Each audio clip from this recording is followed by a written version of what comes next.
Fala pessoal, sejam bem-vindos a mais um Pou de Raiz. Meu nome é Luísa, aqui comigo o Dr. Leonardo Goltara. Fala pessoal, tudo bem? E hoje nosso tema é droga vasoativa, né, Léo? Tema pedido, inclusive, pela galera, por vocês, pedido pela audiência, para a gente falar sobre as drogas vasoativas mais comuns no departamento de emergência, suas utilizações. Então a gente vai tentar aí seguir até um roteirinho de vários tipos de perguntas que vieram repetitivamente para a gente conseguir tirar as dúvidas de vocês. Se você quiser mandar mais sugestões de tema, é só pedir que a gente produz nos próximos episódios. É isso, galera. E então, Léo, assim, o que são essas drogas vasoativas que a gente tanto ouve falar, né? Droga vasoativa, basicamente, é qualquer medicação que consiga influenciar o sistema cardiocirculatório. A rigor, um captopril oral não deixa de ser uma droga vasoativa, uma vez que faz vasodilatação. Mas no dia a dia a gente acaba não usando para essas medicações orais esse termo, né? A gente acaba usando o termo drogas vasoativas, medicações vasoativas, para medicações venosas de ação curta, que a gente vai usar em bomba de infusão justamente porque tem ação curta e que tem uma potência maior, um potencial maior de fazer a pressão subir ou descer, ou o coração bater mais forte de uma maneira rápida, quase que imediata. Isso, e por que então, Léo, por que iniciar as drogas vasoativas, né? Por que é tão comum a gente ver isso no departamento de emergência? Onde que elas atuam assim? As medicações vasoativas, elas são importantes para qualquer um, não é só para o emergencista da sala vermelha, para qualquer um que atenda no departamento de emergência, porque elas conseguem ter uma ação, como eu dizia, quase que imediata. Então, se você tem ali, por exemplo, um paciente com um edema agudo de pulmão, você precisa ter um vasodilatador que tenha de ação muito rápida, porque o tempo fala contra. Quanto mais a gente demorar, mais riscos o paciente tem, eventualmente até de morrer. Então, o tempo de hipertensão no edema agudo de pulmão hipertensivo é preocupante. Você não pode esperar ali, dar um captopril e esperar meia hora para a coisa acontecer. Mesma coisa num paciente chocado, com sepse. O tempo que ele passa num hipotenso, a gente não deve tolerar isso. Às vezes as pessoas aprendem sepse naquele esqueminha de faz volume, se não responder, faz droga vasoativa depois. Gente, não é assim. Isso é só para efeitos didáticos. A rigor, a gente começa a droga vasoativa e faz volume ao mesmo tempo. Por quê? Porque cada minuto que passa com o paciente hipotenso é um minuto que piora o prognóstico global. E aí, sempre que a gente fala de droga vasoativa, Léo, eu sempre bato nessa tecla para as pessoas não esquecerem que o nosso objetivo é, em si, né, considerar aí e manter uma oferta de oxigênio para os tecidos. Sim. Então, de tudo, a gente quer garantir esse objetivo. Então, aí a gente vai ter drogas vasoativas que vão atuar tanto na vasculatura periférica, né, mas também com efeitos aí cardio e pulmonares também. Sim, sem dúvida. Ao fim das contas, ao fim e ao cabo, tudo é a diferença entre DO2 e VO2. 90% da audiência dormiu nesse momento. Quando o professor começa a falar em DO2, VO2, né, que débito cardíaco é igual a frequência cardíaca vezes o volume sistólico, que PA é igual ao débito cardíaco vezes resistência vascular periférica. Nazaré confusa aparece na hora. E o meme da Nazaré Confusa é ótimo, eu adoro. A Nazaré Confusa aparece na hora e a pessoa viaja. Mas no fim das contas, usar droga vasoativa é garantir que o mais rapidamente possível você vai conseguir ofertar oxigênio à periferia, na quantidade certa, né? A periferia às vezes precisa de mais, então você usa droga vasoativa para entregar mais, às vezes ela precisa de menos e você pode usar droga vasoativa para entregar menos. Show de bola. E quais tipos, Léo? A gente consegue fazer uma divisão das drogas vasoativas de acordo com os efeitos que elas têm? Consegue. Assim, a rigor, a gente vai ter... Podemos falar em 3 tipos principais. 3 ações principais. O tipo que faz subir a pressão, também que a gente chama de vasopressor, o tipo que faz baixar a pressão, o vasodilatador. A gente tem aquele que faz o coração bater mais forte, né? Faz o coração bater com, a gente chama de inotrópico positivo, bonito. Inotropismo é a capacidade do coração bater mais forte, positivo porque aumenta, eventualmente o inotrópico negativo que diminua. Eu falei 3, mas falei vasopressor, vasodilatador, inotrópico positivo e eventualmente a gente pode usar drogas vasoativas com intenção cronotrópica, crono de tempo, fazer o coração bater mais rápido, cronotrópico positivo. Basicamente são os tipos que a gente tem e a gente vai começar ali a falar da meia dúzia de drogas vasoativas da vida real. As mais comuns e mais disponíveis, né, Léo? Dopa, nora, dobuta, tridil, nitroglicerina, niprid, nitroprussiato. Existem vasopressina e adrenalina.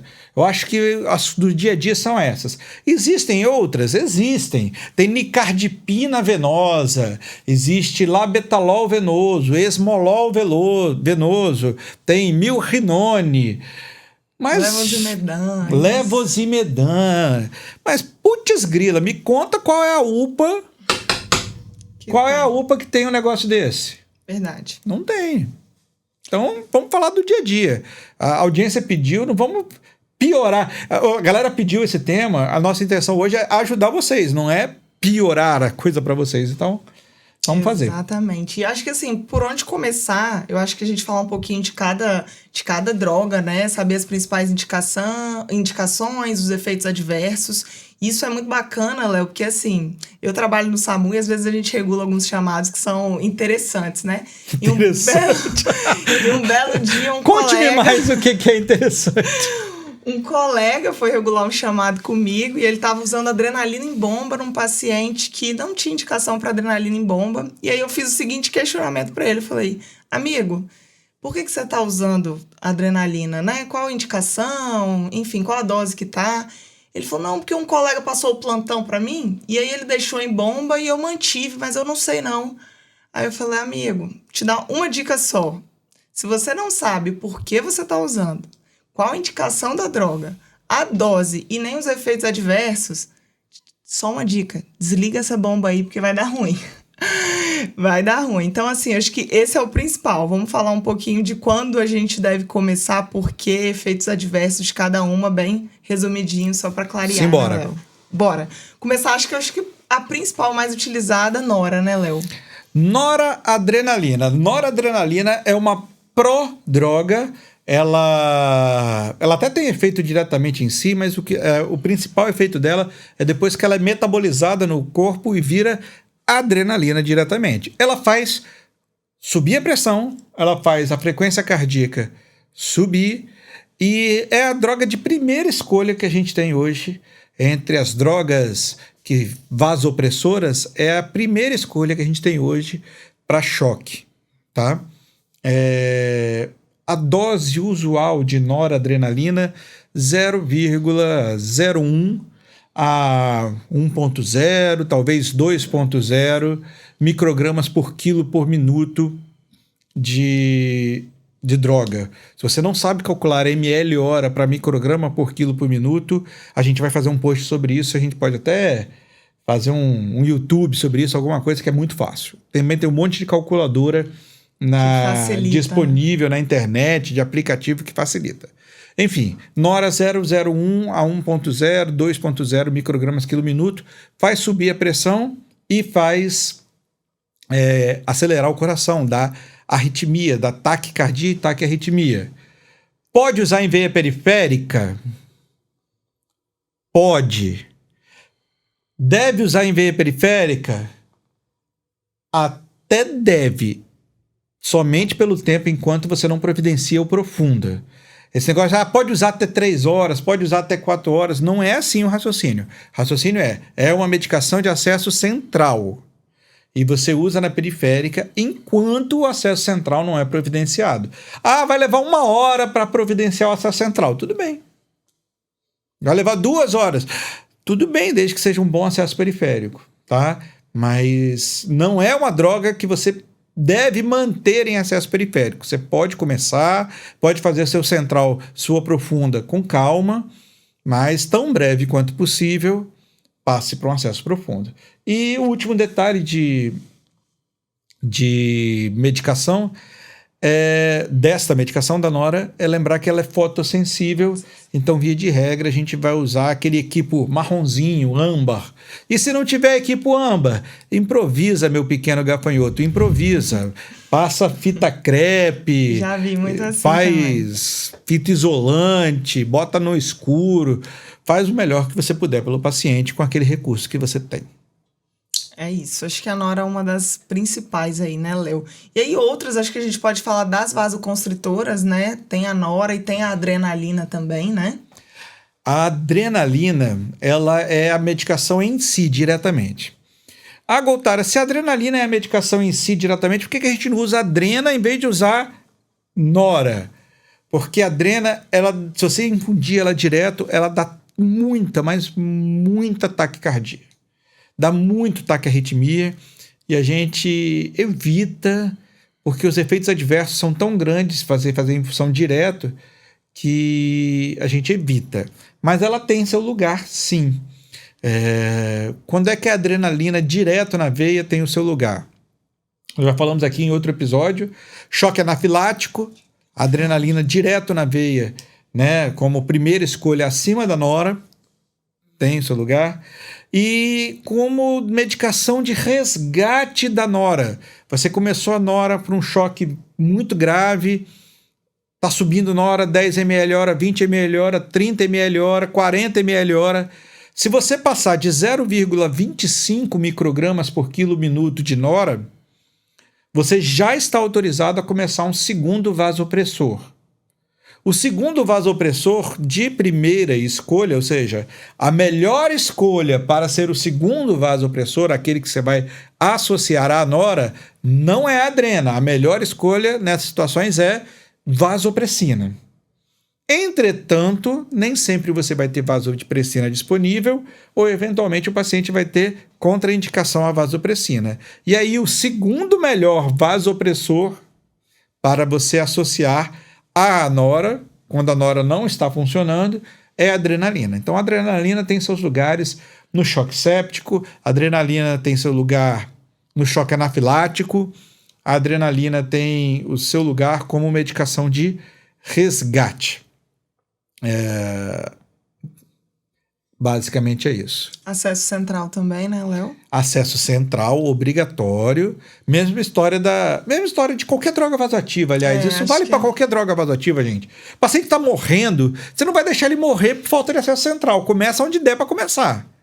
Mas providencia o acesso central tão breve quanto possível. Essa explicação que a gente deu para a Nora também vale para a adrena. E, inclusive, para a adrena, talvez ela seja mais importante ainda acesso central. Afinal de contas, lembra que a gente falou que a adrena é a segunda medicação? A primeira escolha, aquela que você começa, é Nora. Se você já está na segunda, puxa vida, eu suponho que você já partiu para o acesso central. Você ganhou um tempo já. Qual é o motivo para você botar a segunda medicação na periférica? Peraí, você está atrasado no seu acesso central. E a vaso, Léo? Quando que a gente pensa em associar a vaso? Geralmente, que dose, né? Ela tem uma dose máxima ali. Cara, vasopressina é uma coisa que há 10 anos atrás a gente usava muito menos. Muito menos. Vasopressina é uma medicação que também, como diz o nome, vasopressina, que aumenta a pressão arterial.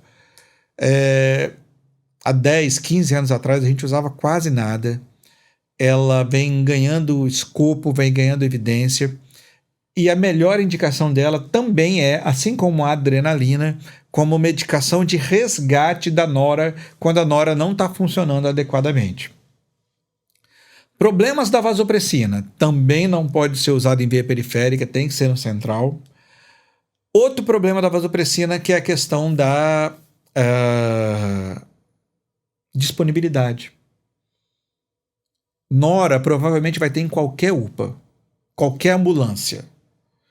Adrenalina, muito mais aí, nem se fala, em qualquer lugar. Um carrinho de parada ali. Qualquer carrinho de parada tem uma adrenalina. Vasopressina não vai ter em qualquer lugar. Então, para vasopressina, a gente tem que estar no lugar que tem a disponibilidade. Se tiver, vasopressina tem um detalhe, não é dose por quilo, tá? É dose por tempo. Então, no máximo 0,04 unidades por minuto. Então, você mantém aquele teto ali. Alguns trabalhos falam 0,06, mas vamos ficar com 0,04 que tá bom. E ela também serve para o mesmo propósito, resgatar a noradrenalina. Contraindicações. A grande contraindicação talvez seja o paciente com insuficiência cardíaca descompensada. O paciente que faz um choque séptico, mas também tem uma IC grave. Essa paciente ele não vai se tolerar bem a vasopressina e para esses pacientes talvez a gente tenha que escolher como medicação de resgate da nora adrenalina em primeiro lugar. Boa. E tem mais uma aqui também, Léo, dopamina. Dopamina, confesso que eu vejo pouquíssimo assim, né? Já teve seus melhores momentos aí. Dopa já teve seus momentos de ouro. Eu formei em 2001. Então, no final dos anos 90, 98, 99, eu era acadêmico, aprendendo os primeiros passos em medicina intensiva. E eu lembro até hoje, a minha staff, à época, me ensinando que dopa tinha 3 doses. Tinha uma dose renal, que fazia vasodilatação renal. Depois tinha uma dose beta, dose dopa, né? Famosa dopinha, chamava carinhosamente dose dopinha, que era para prevenir insuficiência renal. Tinha uma dose beta, que era para fazer o coração bater mais forte, inotrópico positivo. E tinha uma dose alfa, que era para fazer os vasos se apertarem e vasopressor, fazer a pressão subir. E a moral da história é que, como a dopinha, dose renal, que era a dose mais baixa, já está provado que não funciona, isso é má prática, está proscrito usar dopinha. A dopa em dose intermediária, que é a dose que faz o coração bater mais forte, inotrópico positiva, é pior do que dobuta. Dobuta é um inotrópico melhor e mais seguro do que dopamina. E a dopa em dose alfa, dose vasopressora, ela é pior do que nora. Nora é um vasopressor melhor e mais seguro do que dopa. Por que dobuta é pior do que dopa? Por que nora é pior do que dopa? Porque dopa dá muito ataque à arritmia. Então, a gente hoje é uma droga que a gente usa cada vez menos. As BRAD instáveis ainda. Mas ela tem o seu lugar. Porque justamente essa que você está falando, que se você tem um paciente que tem um choque normalmente vem com frequência cardíaca alta. É o que se espera, né? É o que se espera. Mas, eventualmente, você pode ter um paciente chocado com frequência cardíaca baixa. Por exemplo, para um distúrbio eletrolítico qualquer ou para um BAVT. Nesses pacientes chocados com frequência cardíaca baixa, ou pelo menos abaixo do que se esperaria, você pode usar a dopa como vasopressor. É uma boa medicação. Tá? Mas se o paciente está chocado, já está com seu 120 lá de frequência cardíaca em consequência do choque, se você botar nora, você vai fazer 180, nora não, dopamina, vai fazer 180 e aí vai dar ruim. Então, lembra disso. Ela é pior do que dobuta como inotrópico, ela é pior do que nora como vasopressor, mas essa característica que a torna pior, que é o aumento na incidência de taquiarritmia, pode ser usada a seu favor em pacientes selecionados. Quais são os pacientes selecionados? Justamente aqueles que têm choque associado a bradicardia. É menos comum, mas de vez em quando aparece. Perfeito, Léo. E aí falamos então de nora, de vaso, de adrena, de dopa. E agora a famosinha, a nossa dobuta. Que temos aí de bom? Dobuta é aquela droga do apaixonado que faz o coração bater mais forte. A droga de todos os apaixonados. Mentira. Dobuta é um inotrópico positivo. Ela faz o coração bater mais forte, literalmente. e um beta agonista, né? Uma droga que estimula os receptores beta-adrenérgicos no coração e faz o coração bater mais forte. E lembrar que o débito cardíaco depende, claro, do volume do coração que consegue fazer, mas também de quanto que ele consegue contrair. Então, a dobuta melhora o débito cardíaco. Em relação à periferia, ela tem ação neutra, talvez até de vasoplegia, de vasodilatação. Não significativa, não é grande vasodilatação, mas tem. Por isso que a gente recomenda começar a dobuta somente em pacientes que tenham mais do que 90/60 de pressão arterial. Se o paciente está com a pressão arterial menor que 9/6, a gente não recomenda fazer dobuta. Pode usar em veia periférica? Pode, porque se extravasar não tem problema, não é um vasoconstrictor, a gente usa. O erro mais comum que eu vejo com dobuta é usar dobuta em pacientes que tenham uma conhecida boa função do miocárdio. O paciente Exato. tem um eco com fração de ejeção boa e a gente quer fazer dobuta. Gente, não adianta fazer uma super constricção, um coração bater super forte, fazer super frações de ejeção. Isso não melhora o paciente, não melhora o caso e a gente pode piorar com os efeitos adversos da dobuta, que também é taquiarritmia, também é ruim. Então, a dobuta a gente guarda para pacientes com fração de ejeção reduzida, que precisam estimular o coração. Com sinais de má perfusão. Com sinais de má perfusão. Quando você já fez volume, você já fez vasopressor, ele continua mal perfundido e você acha que essa má perfusão é porque o coração não está dando conta, aí sim a gente parte para dobuta como medicação adicional. Então, em termos de medicações que estimulam, que aumentam, esses são os mais relevantes. Dopa, nora, dobuta, adrenalina, vasopressina e a gente tem os vasodilatadores, né? Os vasodilatadores. Lembrar, né, Léo, sempre que a gente inicia uma droga vasoativa, a gente quer na menor dose possível para aquele efeito e no menor tempo possível. Então, eu já inicio pensando no meu desmame, né? Lembrar disso aí, né? A gente não vou hiper também potencializar esse efeito, não é o que a gente quer. Não, para vasopressores, a via de regra, a nossa meta de PAM, de pressão arterial média, é de 65, para a maioria enorme dos pacientes manter uma pressão arterial média em torno de 65, tá de ótimo tamanho. É isso. E os vasodilatadores para fechar, né? Seria aí nosso famosinho Tridil e Niprid. Tridil e Niprid, nome comercial, mas que, poxa, é igual Gillette, que é nome comercial, mas todo mundo entende que é barbeador, né, gente? Então, Tridil, nome comercial da nitroglicerina, e Niprid, que é o nome comercial mais famoso do nitroprussiato de sódio. São dois nitratos, agem de maneira muito semelhantes. Via de regra, a gente acaba dando preferência para nitroprussiato na maioria dos pacientes. Qual que é a exceção que a gente bota nitroglicerina na frente? Aqueles que estão com coronariopatia aguda, com síndrome coronariana, angina, infarto, com supra, sem supra. Esses a gente prefere o Tridil, a nitroglicerina. Para quem não é coronariano, a gente dá preferência mesmo para o Niprid. É uma medicação que pode começar em veia periférica. Como todas as medicações que a gente falou aqui, super titulável, está fazendo efeito muito exagerado, você diminui na bomba, passa 2-3 minutos, o efeito já cai, está fazendo efeito aquém do desejado, você vai lá na bomba, aumenta e rapidamente você já tem um aumento do efeito também. É bem seguro e você pode utilizar. A gente tem um episódio sobre crises hipertensivas que a gente já fez aqui. Se você não assistiu, se você não ouviu ainda, corre lá. Sobre edema agudo. Sobre edema agudo. E é isso. São vasodilatadores à base de óxido nitro. Produzem óxido nitro, são nitratos.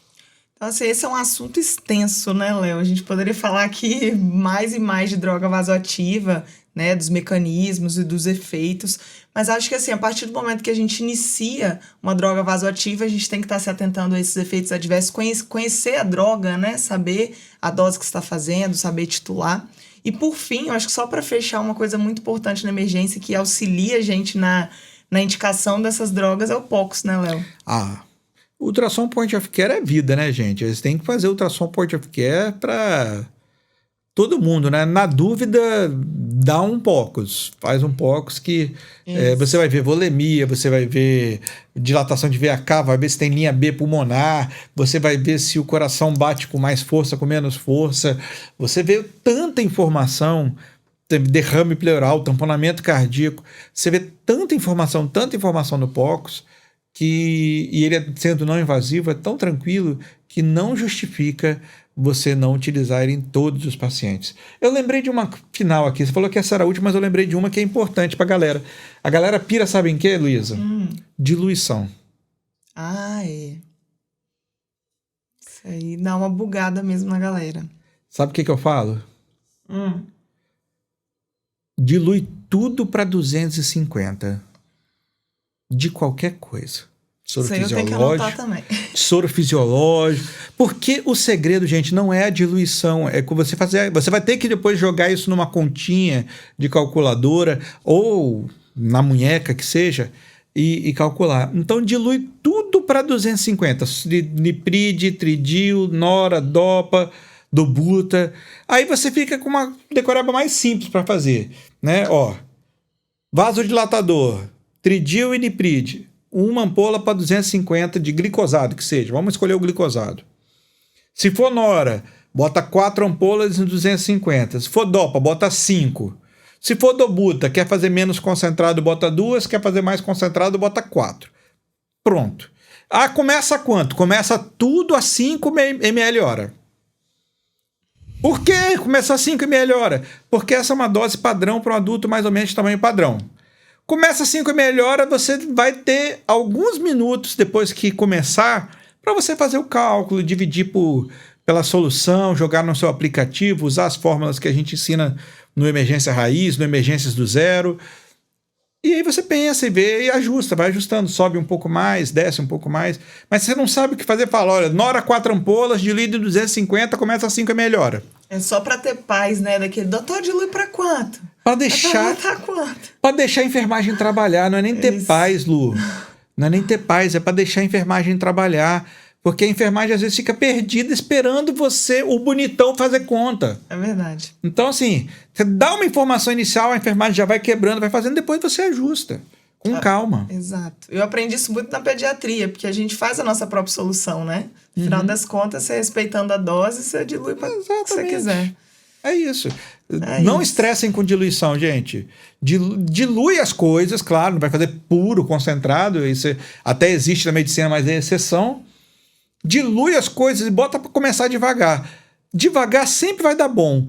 Tem as exceções, quando elas aparecerem a gente avisa aqui para vocês, mas dilui, começa devagar e vai pensar. Isso, via de regra, tira 90% das suas angústias com diluição. Mas é isso, né, Léo? É ótimo. Acho que para mais informações aí, segue o @emergência raiz, né? @doutora Luísa Brown, nossa super R. Tá aqui segue pra lá gente. Que a gente tá aceitando dicas também, né, Léo? Sempre. O nosso objetivo aqui é levar o melhor conhecimento raiz para vocês, direto ao ponto, sem enrolação, para descomplicar a vida de você que está na UPA da vida real, de você que está no pronto-socorro da vida real. Tenho nada contra ali os grandes PS de USP, Einstein, Sírio, mas não são a realidade de 99% dos colegas do Brasil. Então, bacana. Se você tem super recursos, bacana, mas a gente vai falar aqui para quem está na vida real. Não vou falar na merda, não é na merda. Mas quem está na vida real, quem não está no continho de fadas. É isso, para isso que a gente está aqui. Um beijo. É isso, um beijo.